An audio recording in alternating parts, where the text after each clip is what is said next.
نحمدہ و نصلی علی رسولہ الکریم۔ Viewers from mine of knowledge, السلام علیکم۔ مسلمانوں کا آج کا سب سے بڑا مسئلہ ذہنی کنفیوژن کہہ لیں یا منافقت کہہ لیں۔ منافقت بھاری لفظ ہے، لہٰذا ذہنی کنفیوژن کہہ لیتے ہیں۔ آج کل مسلمان مرنا مدینے میں چاہتا ہے اور زندگی لندن اور واشنگٹن میں گزارنا چاہتا ہے۔ یہ کنفیوژن دور کرنا ضروری ہے کہ مدینے میں مرنے کے لیے مدینے والے محمد عربی صلی اللہ علیہ وآلہ وبارک وسلم کے اصول اپنانے ہوں گے، نہ کہ لندن اور واشنگٹن کے، کیونکہ جو قوم جس چیز سے محبت رکھتی ہے اور مشابہت رکھتی ہے اس کا حشر اسی کے ساتھ ہوگا۔ اس ویڈیو میں ایک امریکی پروفیسر کا واقعہ بیان کیا گیا ہے جس میں مسلمانوں کی اسی دو عملی کو بیان کیا گیا ہے۔ ایک دانشور بیان کرتے ہیں، امریکی ایئر لائن میں خاتون نے فلائٹ میں سوار ہوتے ہی اپنا ہاتھ میری طرف بڑھا دیا۔ میں نے کتاب بند کی اور اس کے ساتھ گرم جوشی سے ہاتھ ملایا۔ خاتون بزرگ تھیں، جبکہ عمر 60-70 کے درمیان ہوگی۔ وہ شکل سے پڑھی لکھی اور سمجھدار دکھائی دیتی تھیں۔ انہوں نے کتاب کی طرف اشارہ کر کے پوچھا، کیا یہ عربی کی کتاب ہے؟ میں نے مسکرا کے جواب دیا، نہیں، یہ اردو زبان کی کتاب ہے۔ وہ مسکرائیں، اپنا ہاتھ دوبارہ میری طرف بڑھایا، ملایا اور دیر تک جلا کے کہتی رہیں، تم پاکستانی ہو؟ میں نے گرم جوشی سے جواب دیا، جی بالکل۔ وہ حقیقتاً خوش ہو گئیں۔ فلائٹ لمبی تھی، چنانچہ ہم دیر تک گفتگو کرتے رہے۔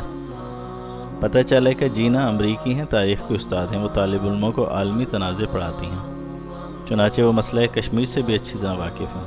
وہ قائد اعظم محمد علی جناح اور مہاتما گاندھی دونوں سے بہت متاثر تھیں۔ انہوں نے مجھ سے پوچھا، کیا تم نے گاندھی کو پڑھا ہے؟ میں نے جواب دیا، جی ہاں، میں نے گاندھی کی آٹو بایوگرافی پڑھی ہے اور ان کے ساتھ سماجی گناہوں کا مطالعہ بھی کیا ہے۔ جینا نے مجھ سے گاندھی کے ساتھ سماجی گناہوں کے بارے میں پوچھا۔ میں نے عرض کیا، پوپ گریگری اول نے 950 عیسوی میں 7 خوفناک گناہوں کی فہرست جاری کی تھی۔ ان کا کہنا تھا کہ انسان کو 7 گناہ حوث، بسیار خوری، لالچ، کاہلی، شدید غصہ، حسد اور تکبر ہلاک کر دیتے ہیں۔ انسان اگر ان 7 گناہوں پہ قابو پا لے تو یہ شاندار، بھرپور اور مطمئن زندگی گزارتا ہے۔ گاندھی جی نے پوپ گریگوری کے 7 گناہوں کی فہرست سے متاثر ہو کے 1925 میں 7 سماجی گناہوں کی فہرست جاری کی۔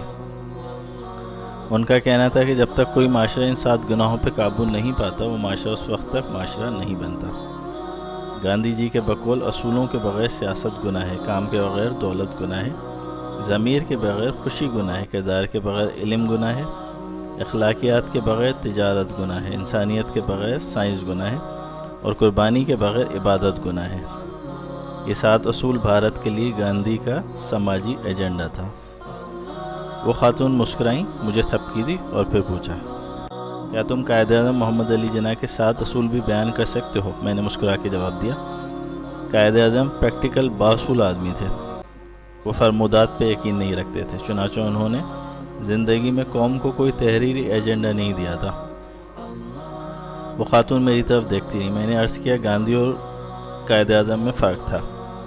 گاندھی فلاسفر تھے اور قائد اعظم پریکٹیکل انسان تھے۔ وہ کہنے کے بجائے کرنے پہ یقین رکھتے تھے، کردار پہ یقین رکھتے تھے۔ اس لیے ہمارے پاس اقوال سے زیادہ قائد اعظم کی مثالیں موجود ہیں۔ میں خاموش ہو گیا۔ وہ بولیں، میں وہ مثالیں سننا چاہتی ہوں۔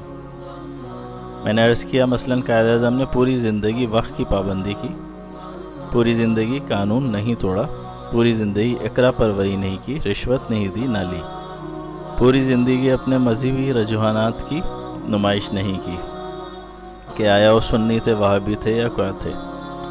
قائد نے پوری زندگی کسی کو کانوں کان خبر نہ ہونے دی، پوری زندگی وعدے کی پابندی کی، پوری زندگی کوئی سمجھوتا نہیں توڑا، پروٹوکول نہیں لیا، سرکاری رقم نہیں گئی، ٹیکس نہیں بچایا، آمدنی نہیں چھپائی، اصولوں پہ سمجھوتا نہیں کیا، کسی کا حق نہیں مارا اور پوری زندگی کسی شخص کے ساتھ بدتمیزی نہیں کی۔ وہ مسکرا کے بولی، ویل ڈن، آپ ٹھیک کہہ رہے ہیں۔ وہ واقعی بہت شاندار انسان تھے، میں ان سے بہت انسپائر ہوں۔ وہ روکی، پھر آہستہ سے بولی، میں اگر آپ سے مزید سوال پوچھ لوں تو آپ مائنڈ تو نہیں کریں گے؟ میں نے مسکرا کے جواب دیا، نہیں، ضرور پوچھیں، میں حاضر ہوں۔ وہ بولی، کیا آپ قائد اعظم سے محبت کرتے ہیں؟ میں نے فوراً جواب دیا، دل و جان سے۔ وہ بولی، آپ پھر بتائیے، آپ میں اپنے قائد کی کون سی خوبیاں موجود ہیں؟ میرے لیے یہ سوال غیر متوقع تھا۔ میں پریشان ہو گیا اور میں پریشانی میں دائیں بائیں دیکھنے لگا۔ وہ بھاگ گئیں اور آہستہ سے بولیں، آپ یہ چھوڑ دیں اور صرف یہ بتائیں آپ کی قوم نے اپنے قائد کی کون کون سی خوبیوں کو اپنی خوبی کا ذات کا حصہ بنایا ہے۔ میں مزید شرمندہ ہو گیا، میرے ماتھے پہ پسینہ آ گیا۔ وہ مسکرا کے بولی، میں تاریخ کی طالب علم ہوں، میں اسلام سے بھی انسپائر ہوں، میں آدھی اسلامی دنیا دیکھ کر آ چکی ہوں۔ آپ مسلمان دو عملی کا شکار ہیں، آپ لوگ ہمیشہ نبی کریم صلی اللہ علیہ وآلہ وسلم کو اپنا ہیرو کہتے ہیں، آپ ان کے خلفاء اور صحابہ کو علیہم الرضوان کو بھی اپنا آئیڈیل کہتے ہیں، لیکن جب عمل کی باری آتی ہو تو آپ ان کی کوئی خوبی بھی اڈاپٹ نہیں کرتے، آپ میں آپ کے آئیڈیلز کی کوئی خوبی نظر نہیں آتی۔ آپ لوگ قائد اعظم جیسی شخصیات کے بارے میں بھی اسی طرز عمل کا شکار ہیں۔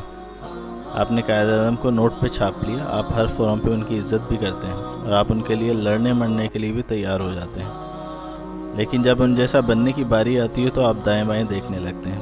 چنانچہ میرا مشورہ ہے، آپ اگر اسلام پھیلانا چاہتے ہیں تو رسول اللہ صلی اللہ علیہ وآلہ وسلم جیسی عادتیں اپنا لیں، اور آپ اگر پاکستان کو ترقی یافتہ دیکھنا چاہتے ہیں تو قائد اعظم کے اصولوں پہ عمل کر دیں، آپ کا ملک یورپ سے آگے نکل جائے گا۔